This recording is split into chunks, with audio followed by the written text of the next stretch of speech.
Hello, my name is Justin, and today on the subject of being a good digital citizen, we are going to talk about adolescent identity and mental health in the internet age. So to exemplify the importance of this topic, there is a story of Hannah Smith, a 14-year-old British girl who in 2013 turned to a popular networking site for reassurance because she was stressed from exams and a recurring skin condition.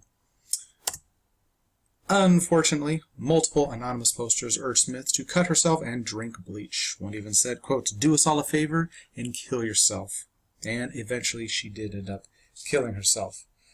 And unfortunately, this is not really an isolated or rare occurrence, and illustrates the need to educate not only adolescents, but also parents on the effects that the internet can have on teens. So, one of the things we should be discussing first is the teenage brain.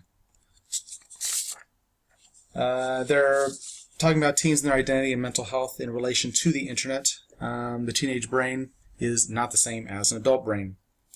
The neuroscientist Dr. Frances Jensen has described it as teenagers not being readily available to access their frontal lobes to say, oh, I better not do this. And she also goes on to say we have a natural installation called myelin. This is in adults. It's a fat that takes time, and the brains aren't fully mature until people are in their early 20s. And so it takes quite a while for the brain to develop to access their frontal lobes, to be able to have that self-discipline and control. She also goes on to say that in a teenager, the frontal lobe of the brain, which controls decision-making, is built but not fully insulated with that myelin. So signals move more slowly. So it can be a little chaotic in there.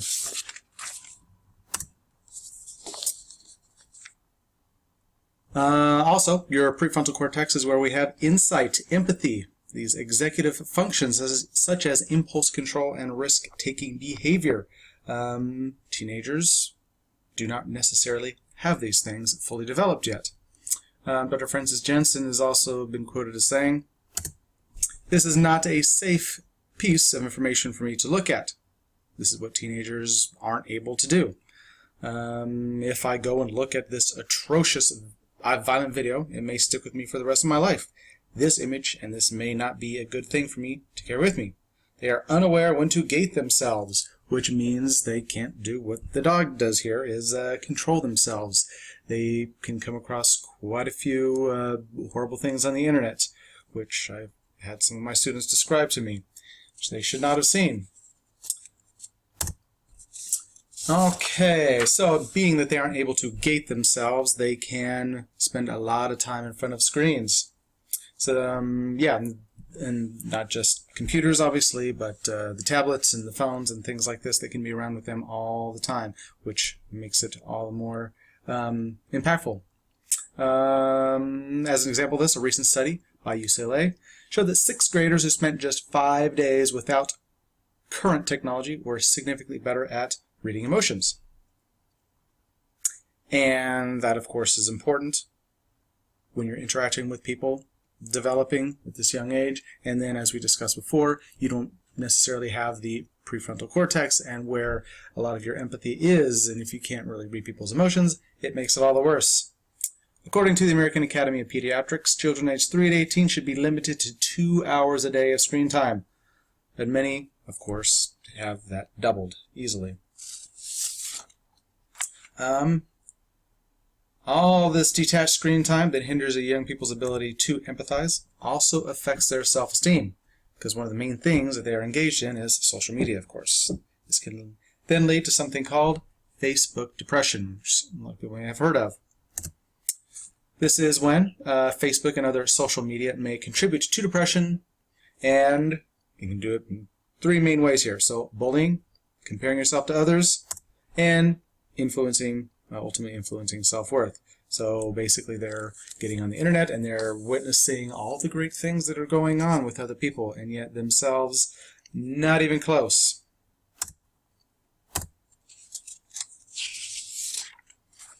One way this works, as described by Brent L. Fletcher, an outpatient mental health therapist, is, quote, "The child or teen may think that if I post something and nobody responds to it or clicks the like button on it, consequently, it is easy for them to become depressed, when they are getting their sense of self-worth from the approval of others on social networking sites, which we saw at the beginning of the presentation here.